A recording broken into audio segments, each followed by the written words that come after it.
So boom, what is up guys, welcome back to another video. So today we're going to start the restoration or the revival of the Honda S2000.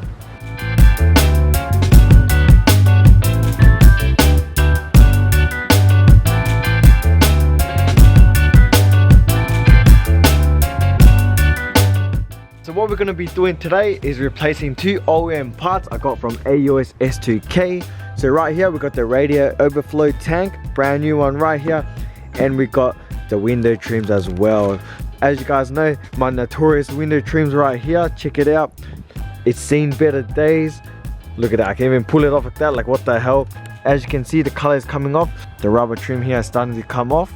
So today we're just going to be changing that today. It should be quick and easy.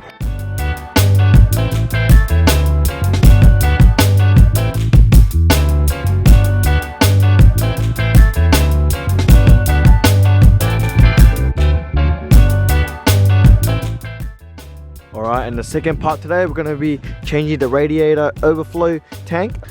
So if you come up close, look at that. It is actually 100 times way better. Psych! What the hell? Look at that. There is a crack on it, like, huh? And look how soft it is. I'll just use my fingers. And you can see it's starting to break in. So, yeah, you can tell that it's got some wear and tear. But I guess, yeah, we got some new ones, so let's replace it.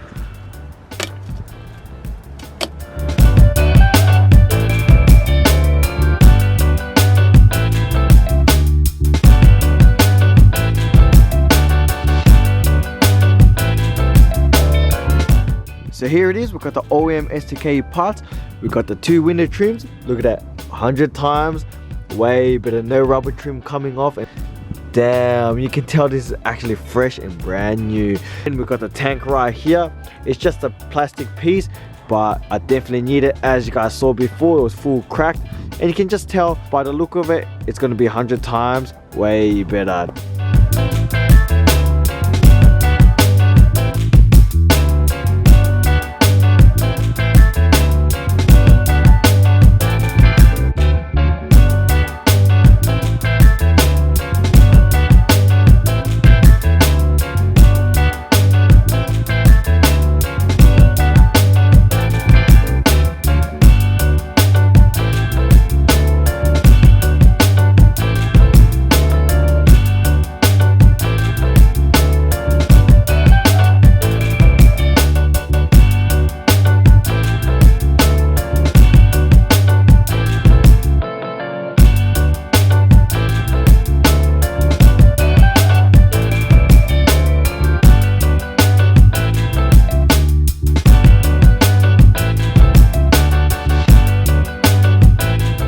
Alright guys, we have just finished putting on the new window trim and it's looking 100 times way better. Look at it from here.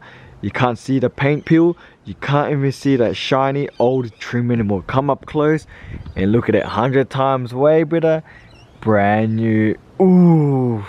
But I would say a downside is now it makes all the other trims stand out. So all the old trims right now, you can tell it's kind of faded, and you can definitely tell this one's brand new. So it is 100 times way better, but it does come with a downside, which makes the rest of the car look hella dirty and jank. But for now, the main focus is this. Look at that, 100 times way better. So now we've replaced the window trims, we can now move on to the next thing, which is the reservoir tank. So basically it should be an easy install. I think what we do is just replace this whole unit by basically just pulling it. So it's not even held by bolts. You just pull this tank out right here, you untwist this cap off, and then you replace it with the brand new unit.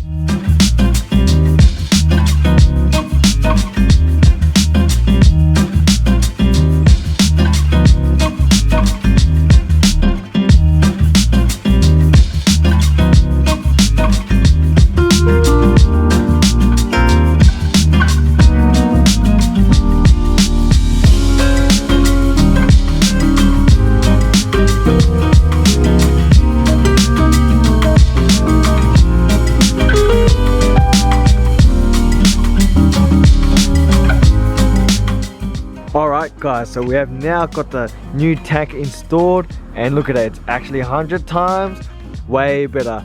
Look at that, no more cracks. Sheesh! Let's go.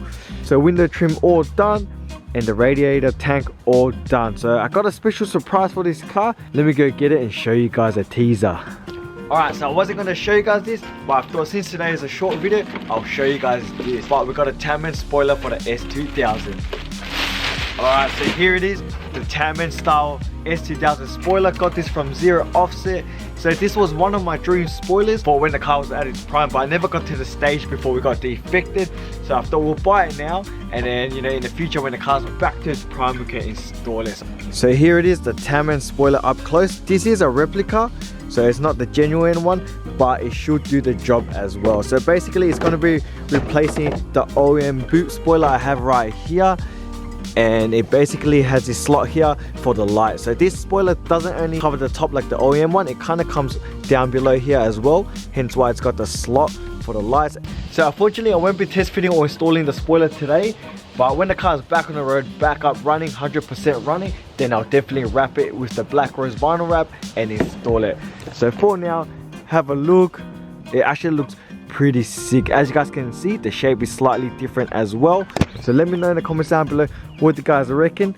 See, don't sleep on S2K. I'm still buying parts for the S2000, which means I still have plans to work on it and rebuild it back to its prime. But sheesh, I'm actually keen. This makes me more motivated to work on the S2K, get the car back on the road so that I can store this spoiler as well.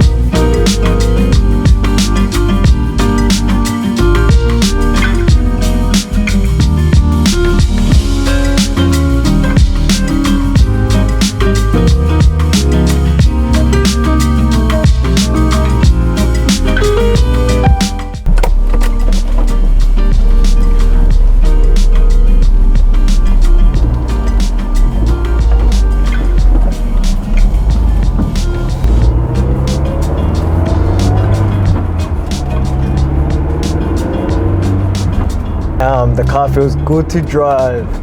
Sitting a bit close, but yeah, it'll do. Alright guys, so before I end today's video, I thought I'll bring you guys along and talk to you guys about the future plans of the S2000 and where it currently sits. So you guys know the S2000 actually started this channel. It basically was one of the first few cars that I ever actually documented on this channel. So with that being said, the car did go through many phases. It went, I think, about 2 versions. It had version 1 and version 2, which was, you guys know, it had the blue paint job, the original blue paint job with the RPF1 and ASM front bar. And version 2 was of course the recent one, just before it got defected. It had the black rose vinyl wrap, had the ASM front bumper, had the TE37s and the Voltex rear diffuser. So that was probably the best the car has ever been. Version 2, that was probably at its prime. It was probably 90% completed. It just needed the hardtop to make it 100%. So with that being said, as you guys know, I have been neglecting the S2000 quite a lot ever since I got that defect. I don't know what happened when I got that defect with the TE37s. I just lost motivation in the car, and I didn't really build it or touch it anymore. Like, even though the car went back to stock, I don't know, I just lost motivation in driving it. Didn't even bring it out anymore. Bought the Crown as well, and obviously excited about the new toy. Didn't really care about this car as much. My future plans for this car right now is to obviously build it back to its prime, where it's turning heads once again. So what needs to be done is I want to change the upper control arms back to all stock, because I don't think I'm gonna ever run that much camber again.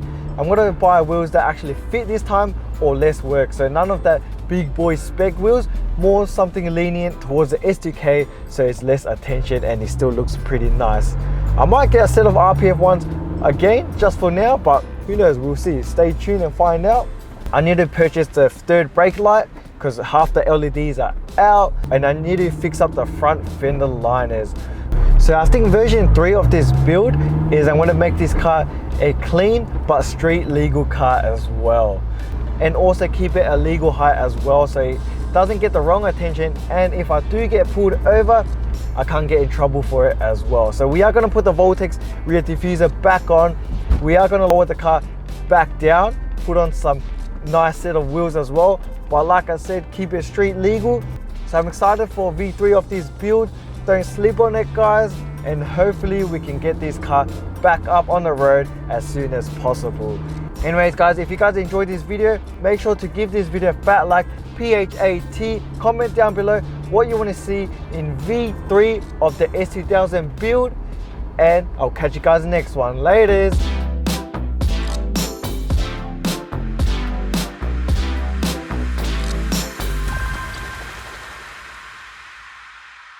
Alright, so I don't know anything about coolant. I'm hoping this is the right one. I guess we'll find out, you know. Don't roast me down below. But yeah, we'll find out if the car kabooms, it kabooms.